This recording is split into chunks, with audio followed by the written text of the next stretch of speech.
Hi everyone, I want Hey. to thank you for taking your time to hear me speak today. My name is James Bowers, but you guys know me as Scott. I want to tell you about a vivid memory I have. Everybody knows I'm a bit of a foodie, as you can tell. I always like to try new foods in interesting restaurants.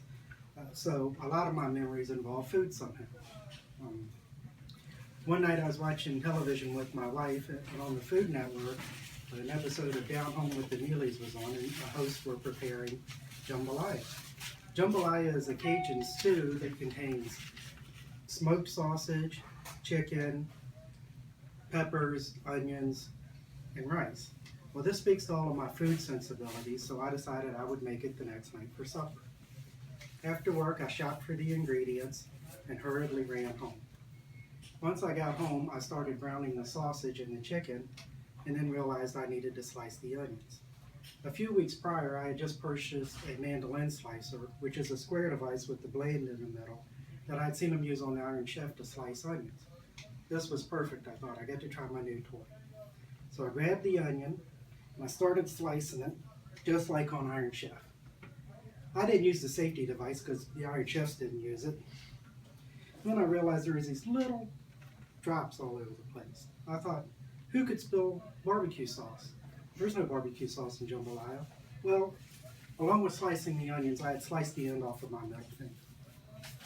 I was not able to stop the bleeding, so my wife helped me pack away the food that I had not bled on into the fridge and drove me to the ER. The doctors couldn't sew the end of my finger back on because it was too small, so they wrapped it with a gauze that had a clotting agent.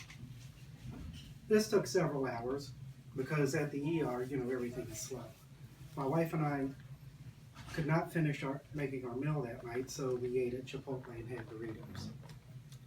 The next day, I came home from work and finished a meal with the food that didn't have blood on it. And the jambalaya was good. It's nice and spicy, very filling, hit the spot. What I have learned from this is two things. One, use the safety device with your mandolin slicer. And two, I am not an Iron Chef. Well, my wife has since taken the mandolin slicer away from me, so when I make jambalaya now, I have to use a knife, like normal people. I want to thank you guys for listening to me speak today. Again, my name is James Bowers. Thank you very much.